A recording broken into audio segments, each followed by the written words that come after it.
শুক্রবারটা আমাদের সবার কাছেই কিন্তু একটু স্পেশাল। আমরা সবাই চাই একটু স্পেশাল কিছু করতে। আর আমিও সেরকম গিয়েছিলাম চিতই পিঠে বানাতে, হয়ে গেল লুডুস। যারা এখান থেকে না দেখে পুরো ভিডিওটা চলে যাচ্ছেন তাদেরকে বলব প্লিজ ভিডিওর অন্ততপক্ষে ১ মিনিট দেখে একটা লাইক কমেন্ট করে তারপরে যাবেন। আসসালামু আলাইকুম। শুক্রবার দিন সকালবেলা উঠে গিয়েছি আর উঠেই দেখি যে বাইরের আকাশটা বেশ মেঘলা মেঘলা আর বেশ শীতও পড়ছিল। তো বারান্দায় এসে একটু রোদে দাঁড়িয়েছিলাম। আজ গাছগুলোও কি সুন্দর, শীতের সকালে মনে হচ্ছে একদম তাজা হয়ে রয়েছে। তো সকালবেলা উঠে বাদবাকি কাজগুলোও করে নিয়েছি। তারপরে চলে এসেছিলাম দুপুরের রান্না করতে। আজকে শুক্রবার যেহেতু সবাই বাসায় থাকবে, একটু তাড়াতাড়ি রান্নাবাড়া করে সবাই খাওয়া দাওয়া করে কিন্তু একটু গল্প করলে আড্ডা দিলে বেশ ভালোই লাগে। আর আজকে রান্না করব বাসমতি চালের খিচুড়ি। এই বাসমতি চালের খিচুড়িটা আমার তো খুবই পছন্দের। আপনাদের কার কার ভালো লাগে কমেন্টে জানাতে পারেন।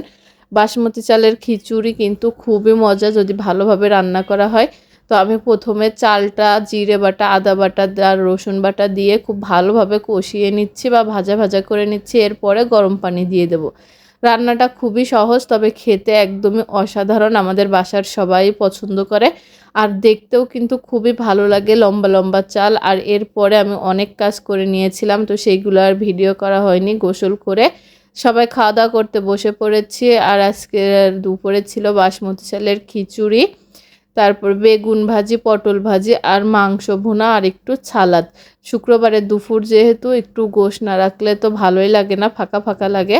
তো খাওয়া দাওয়া করে সবাই বেশ রেস্ট নিয়ে বিকালবেলায় গিয়েছিলাম একটু চিতই পিঠে বানাতে। অনেক দিন ধরে ভাবছিলাম যে গোশ রান্না করলে চিতই পিঠে বানাবো, আর তার জন্য কিন্তু আমি চিতই পিঠে বানানো মাটির খোলাও কিনেছি। তো যেমন কথা তেমন কাজ, চলে এসেছি চিতই পিঠে বানানোর জন্য। আর তার জন্য প্রথমে কিন্তু গোলা গুলিয়ে নিতে হবে। আমি গরম পানির ভিতরে একটু লবণ আর নারকেল কুচি দিয়ে দিয়েছি। এই যে দেখতে পাচ্ছেন, আমার দাদি বলতো হালকা গরম পানি দিয়ে চিতই পিঠে নাকি খুবই ভালো হয়। তো আমার দাদি বেঁচে নেই, তবে তার কথা মতো আমি একটু বানানোর চেষ্টা করছিলাম। আর আজকে প্রথম বানানোর চেষ্টা করছিলাম, এর আগে আমি কখনোই চিতই পিঠা বানাইনি। তবে প্রচুর দেখেছি আমার দাদি বানাতো, আমার দাদি খুবই ভালো পারতো। আর এই যে গোলা গোলানোর পরে আমি কিন্তু চিতই পিঠে বানানোর চেষ্টা করেছিলাম, তবে একদমই হয়নি। তো চিতই পিঠেটা যখন হয়নি তখন ভাবলাম যে বিকালবেলা নাস্তার জন্য আর কি করা যায়, ঝটপট একটু লুডুস রান্না করে নিই। আর তার জন্যই কিন্তু লুডুসটা রান্না করে নিচ্ছে। আর চিতই পিঠে কেমন হয়েছে সেইটাও দেখাবো। আসলে খোলাটা যেহেতু নতুন তার জন্য চিতই পিঠে একদমই ওঠেনি, তবে হয়তো বা এর পরের বার ভালো হবে। এখন হয়নি তাই বলে মন খারাপ করে লাভ নেই। দেখতেই পেলেন চিতই পিঠেগুলো কিন্তু পিছন দিকে যে পোড়া পোড়া ভাবটা মোটেই হয়নি।